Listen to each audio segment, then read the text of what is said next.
Hi, this is Stu here. I'm with my good friend Carlos Taboas Lorenzo, former pro cyclist in Spain. Um, a while ago, you won the Tour of Ibiza, is that correct? Yeah, that's right, and Spanish championship as well. And how old were you when that happened, when you were doing that? I was 17, 18. Okay. And from there, you then moved into the professional ranks. Yeah, from there I went into the elite with the next step, and 2 years there, and then into professionals. Yeah. Hmm. And your career ended before it hit its peak, would you say? Yeah, precisely. But you're still involved in cycling and know a lot of the teams and old teammates from that time now. Yeah, that's right. I mean, I've got a lot of teammates and that are people that I know that either they are managers of a cycling team or the physiotherapist or even mechanics. So lots of them are involved in cycling. Hmm. And you yourself, you coach riders here and in Spain. Yeah, that's right. When I left cycling, I decided that one of the things that I wanted to do was studying something related with the sport. So I did sports science, a bachelor's degree, and then after that, master's in sports psychology. So now, at the moment, one of the things that I'm doing is prescribing training for cyclists, either here and in Spain. Yeah. Okay. And can you just explain to people watching this what you do with your riders now and how that differs to the kind of training you did on psychological skills when you were younger? Well, one of the things that I really think about when I'm prescribing training for people is the level of enjoyment that they've got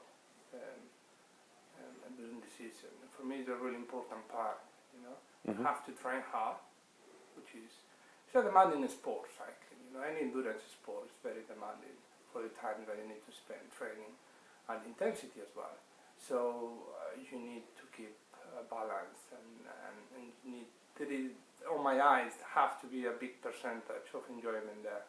Otherwise it's going to be difficult to keep motivated. So how do you instill the sense of enjoyment in riders you work with?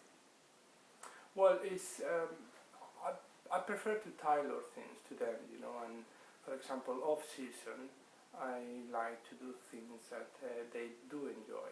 Can you give some examples? For example, people that don't like to be in the gym on their own, working on the weightlifting, I prefer them to do some classes of circuit training, Pilates, or any core strength that is going to improve your physical strength, basically. Why was that important? Why is that important that you do that now? And you said that maybe you didn't do that in the past yourself? Yeah, well, basically that's the main reason, because I had the experience of being dedicated to cycling, but really enjoying it, and never thought about, never have goals related to my performance.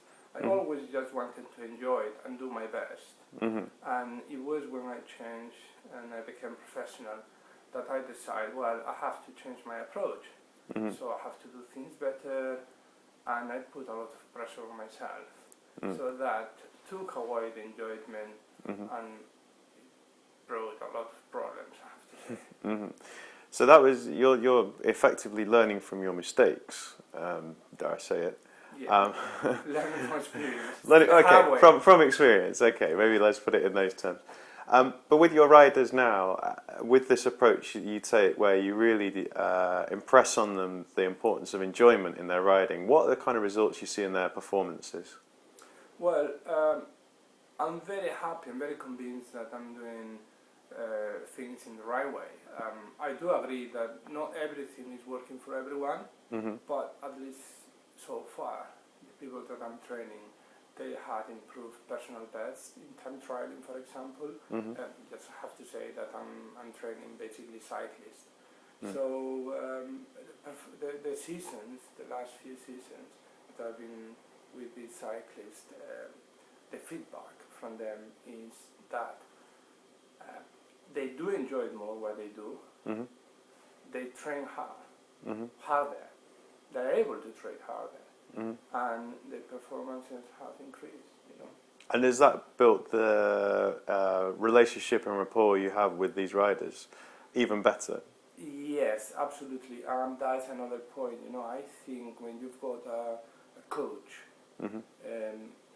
one of the most important things is the relationship between coach and athlete, even more than the knowledge that the coach can have. Because how it's going to be that knowledge is going to be passed to you if you don't trust the person? So for me, it's really important to establish a good rapport. Okay, and finally, there's a lot of people that I try and reach out to on this blog, and there may be amateurs who started out doing some riding, maybe you've taken part in a few sprint triathlons, and that the reason they've come to visit here is to see and learn about a few tips and techniques that they can use on the psychological side of training.